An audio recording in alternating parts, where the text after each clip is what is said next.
पहले 1 घंटा कितने मिनट का होता था? 60। अभी पता कितने मिनट का है? 40।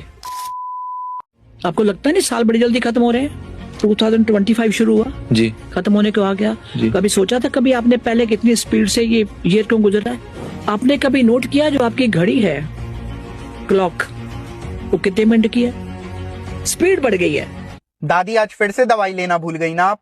देखो, दादी की बात सुनकर हम सब इस बात पर एग्री करेंगे कि साल बहुत जल्दी गुजर रहे हैं।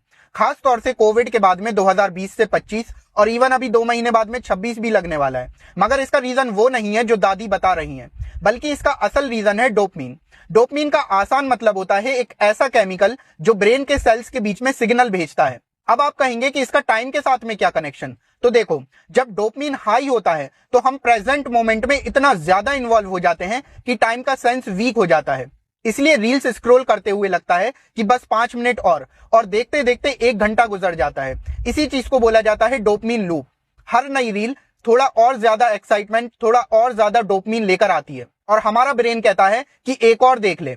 और आजकल हमारी जो लाइफ है वो इतनी ज्यादा बिजी और स्ट्रेसफुल हो गई है और सबसे ज्यादा हम जो है डिजिटल वर्ल्ड के अंदर घुसे हुए रहते हैं, तो हमें वक्त का मालूम ही नहीं चलता है, क्योंकि हमारा ब्रेन एक मोमेंट पर इतनी ज्यादा इंफॉर्मेशन प्रोसेस करता है। और वहीं दूसरी तरफ जब डोपामिन लो होता है तो हर एक एक सेकंड हमें मालूम चलता है। फॉर एग्जाम्पल, आप किसी हॉस्पिटल में गए चेकअप करवाने और वहां पर आपका 35th नंबर है, तो अब आपका जो बॉडी और ब्रेन है दोनों अलर्ट प्लस एंशियस मोड में चले जाते हैं।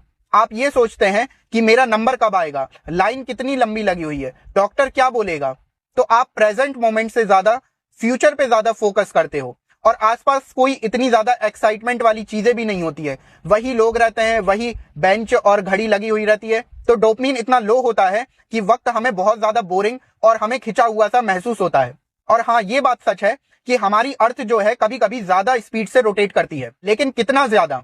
सिर्फ 0.1 किलोमीटर पर आवर की स्पीड से, जो कि 1 किलोमीटर पर आवर भी नहीं हुई, उसका 1000वां हिस्सा। और इससे हमारे दिन पर सिर्फ 0.00001 सेकंड का फर्क पड़ता है, ना कि सीधा 20 मिनट का जो दादी बोल रही थी।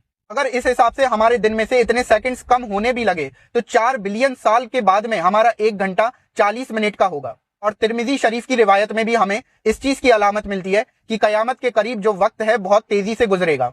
इस चीज को उलमा ने ऐसा समझाया है कि वक्त तो वही रहेगा, लेकिन वक्त के अंदर से बरकत निकल जाएगी, गुनाहों की कसरत इतनी ज्यादा हो जाएगी, लोग इतना ज्यादा बिजी रहने लगेंगे कि ऐसा महसूस होगा कि वक्त जो है बहुत तेजी से गुजर रहा है। तो इससे ऐसा लगेगा कि साल महीनों की तरह, महीने हफ्तों की तरह और हफ्ते दिन की तरह गुजर जाएंगे। वमा अलैना इल्लल बलाग।